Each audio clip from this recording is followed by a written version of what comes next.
बिस्मिल्लाहिर्रहमानिर्रहीम। अच्छा, हमने सिलो सेकंड थ्योरम कंटिन्यू किया हुआ था। उसका अगर हम थोड़ा सा रिकॉल कर लें तो हमने साबित इसमें यही करना है कि अगर कोई हमारे पास फाइनाइट ग्रुप है और उसके दो सिलो पीस ऑफ ग्रुप्स हैं, तो वो दो सिलो पीस ऑफ ग्रुप्स आपस में कंजुगेट होते हैं। मतलब हमने फर्ज किया हुआ है कि जी ग्रुप है ऑर्डर एन का, एच और के उसकी दो सिलो पीस ऑफ ग्रुप्स हैं, ऑर्डर एन का पी पावर अल्फा है। हमने कंजुगेट साबित करना है, मतलब हमने साबित करना है कि एच को हम ए के ए इनवर्स इसके बराबर लिख सकते हैं। स्मॉल ए जो एलिमेंट होगा वो ग्रुप जी का एलिमेंट होगा, ये बात हमने साबित करनी है। तो इसके लिए हमें जिस तरह पता था पी अल्फा डिवाइड करता है एन को, और नंबर थ्योरी से फिर हमारे पास आया था M is equal to N divide by P alpha. Double पॉजिट्स का थोड़ा सा हमने जिक्र किया था कि ये पार्टीशन क्रिएट करते हैं ग्रुप जी के लिए भी, और एक रिजल्ट था जिसको हमने रिकॉल किया था। वो रिजल्ट ये था कि जी ग्रुप हो ऑर्डर एन का, एच और के उसके दो सब ग्रुप हों और उनका ऑर्डर आपस में एल और एम हो रेस्पेक्टिवली। फिर एन बराबर होगा L M divide by Q one plus up to one L M divide by Q R. Q I ये जो आई से लेकर आर तक है, ये ऑर्डर है ग्रुप एच और ए आई के ए आई इनवर्स का। ए आई जो है वो एलिमेंट है ग्रुप जी का, मतलब ये भी ये तो कंजुगेट ग्रुप है और ये खाली ग्रुप है, इन दोनों का इंटरसेक्शन है आपस में। क्यू आई इसका ऑर्डर है, मतलब अगर आई वन है तो क्यू वन जो है वो एच इंटरसेक्शन ए वन के ए वन इनवर्स का ऑर्डर होगा, और ए वन जो है वो एलिमेंट होगा ग्रुप जी का।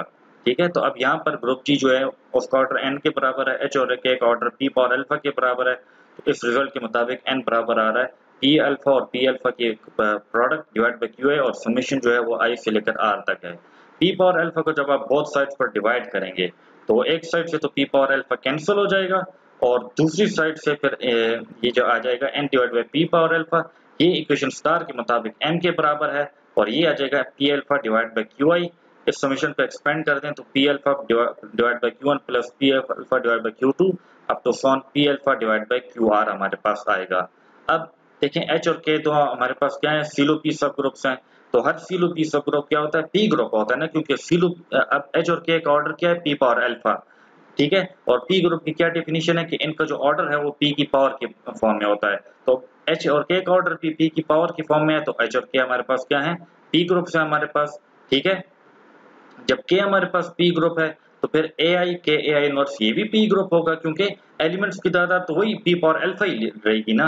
मतलब के को से अगर आप लेफ्ट से ए आई मल्टीप्लाई कर लो, राइट से ए आई इनवर्स मल्टीप्लाई कर लो, तो इसमें एलिमेंट्स की तादाद क्या रहेगी, वही पी पावर अल्फा ही रहेगी। तो ए आई के ए आई इनवर्स ये भी हमारे पास पी ग्रुप है। ठीक है, और क्यू आई मतलब जब क्यू आई किसका ऑर्डर है, एच इंटरसेक्शन ए आई के ए आई इनवर्स का। तो फिर क्यू आई हमारे पास क्या है, दो पी ग्रुप्स के इंटरसेक्शन का ऑर्डर है हमारे पास। क्यू आई जो है वो हमारे पास दो पी ग्रुप्स के इंटरसेक्शन का ऑर्डर है। ठीक है, तो दो पी ग्रुप्स के इंटरसेक्शन का ऑर्डर है, तो जब अगर क्यू आई हमारे पास दो पी ग्रुप्स के इंटरसेक्शन का ऑर्डर है तो फिर क्यू आई भी असल में हमारे पास पी की पावर की फॉर्म में ही होगा, क्योंकि ये दो पी ग्रुप्स के इंटरसेक्शन का ऑर्डर है, तो इसलिए क्यू आई भी पी की पावर की फॉर्म में होगा। जब देखिए Q1 Q2 क्यू आई मतलब Q1 Q2 Q3 up to सोन क्यू आर, ये सारे पी की पावर की फॉर्म में होंगे। तो आप देख लें ये सारे एलिमेंट्स जो हैं, ये वाला एलिमेंट, ठीक है, मतलब ये हमने कहा कि Q1 Q2 Q3 QR ये सारे जो हैं वो P की पावर की फॉर्म में है। तो ये वाला एलिमेंट, ये वाला, ये सारे या तो आया 1 के बराबर होंगे या एक तरह से P की मल्टीपल की फॉर्म में होंगे, क्योंकि Q1 भी P की पावर की फॉर्म में है, तो या तो कैंसिलेशन होगी तो 1 आ जाएगा, या कोई P का मल्टीपल होगा। यहाँ पर भी वही हिसाब होगा। ठीक है, तो ये सारे एलिमेंट्स क्या हैं, या तो 1 के बराबर होंगे या P के मल्टीपल की फॉर्म में होंगे।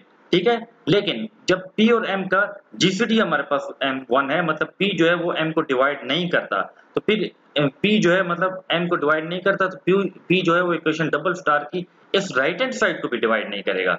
मतलब P जब इनको डिवाइड नहीं कर रहा, इन सब को डिवाइड नहीं कर रहा, M को डिवाइड नहीं कर रहा, तो फिर P जो है वो इस राइट हैंड साइड की जो एडिशन है, इस सारी एडिशन को भी P डिवाइड नहीं करेगा।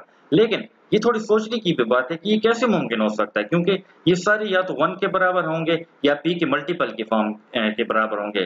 तो अब थोड़ी सी थिंकिंग की बात तो है ना कि P अगर फर्ज करें ये भी अगर P का मल्टीपल आ गया, ये सारे अगर P की मल्टीपल आ गए, तो फिर P कैसे उनको नहीं डिवाइड कर सकता। तो इसकी एक सूरत यही हो सकती है कि इनमें से कम कोई एक 1 के बराबर जरूर है, जिसकी बना पर हम कह सकते हैं कि P इसको डिवाइड नहीं कर रहा। मतलब P इन सारे ये वाला एलिमेंट हो गया, ठीक है, ये वाला एलिमेंट, ये वाला, इन सारे एलिमेंट्स में कोई ऐसा एक एलिमेंट ज़रूर है जो 1 के बराबर है। क्योंकि देखें, अगर 8 को डिवाइड करता है तो अगर 8 से हम 1 ऐड कर दें, क्या आ जाएगा? 9 आ जाएगा ना। तो क्या 8 9 को डिवाइड करता है? नहीं करता। अगर मैं कहूँ कि 2 4 को डिवाइड करता है, बिल्कुल करता है। लेकिन 4 से अगर आप 1 ऐड कर लो, तो क्या 2 4 + 1 को डिवाइड करता है? नहीं करता। इसलिए जब हम कह रहे हैं कि पी एम को डिवाइड नहीं कर रहा, मतलब पी इस राइट साइड को भी डिवाइड नहीं कर रहा, तो इस तमाम टर्म में से कोई एक टर्म जो है वो जरूर 1 के बराबर है। ठीक है, वो जरूर 1 के बराबर है, तभी इस बुनियाद पर ये डिवीजन मतलब मुमकिन नहीं होगी एक तरफ से।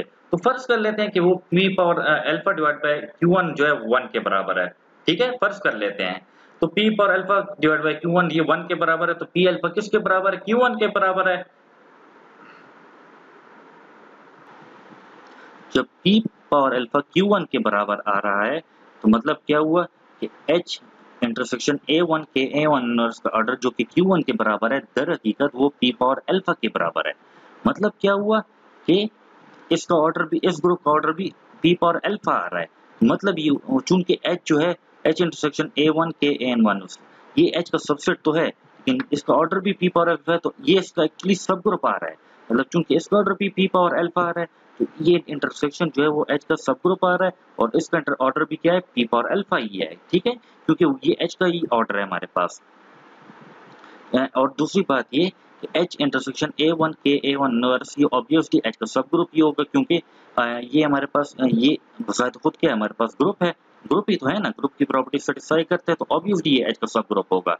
H का भी ऑर्डर p पावर अल्फा है, और इसका भी ऑर्डर क्या है? वो p पावर अल्फा है। तो ये दोनों आपस में क्या हो गए? फिर बराबर हो गए, क्योंकि दोनों के ऑर्डर्स क्या है? बराबर हैं। ये दोनों आपस में बराबर हैं क्योंकि दोनों के ऑर्डर्स बराबर हैं। जब A हमारे पास A इंटरसेक्शन B, अब देखें, जब A हमारे पास A इंटरसेक्शन B के बराबर हो, तो फिर A जो है वो B का सबसेट होता है ना। A जब हमारे पास A इंटरसेक्शन B के बराबर हो, तो A जो है वो B का सबसेट होता है। तो मतलब यही हुआ कि H जो है वो फिर A1 के A1 इनवर्स का सबसेट है। लेकिन H और A1 के इनवर्स, इनका भी ऑर्डर तो एक जैसा है ना, क्योंकि K का ऑर्डर p पावर अल्फा है, तो A1 के A1 इनवर्स इसका भी ऑर्डर p पावर अल्फा होगा। ठीक है, तो इन दोनों का भी ऑर्डर, फिर ऑर्डर एक जैसा हो गया। फिर मतलब ये हो कि ये दोनों भी आपस में बराबर हैं, और ये एक दोनों एक दूसरे के फिर कंजुगेट फॉर्म बन रही है। मतलब क्या हुआ कि H और K क्या हैं? एक दूसरे के कंजुगेट हैं। मतलब किसी भी फाइनाइट ग्रुप के दो फिलो पी सब ग्रुप्स आप लेंगे तो वो आपस में क्या होंगे? कंजुगेट होंगे।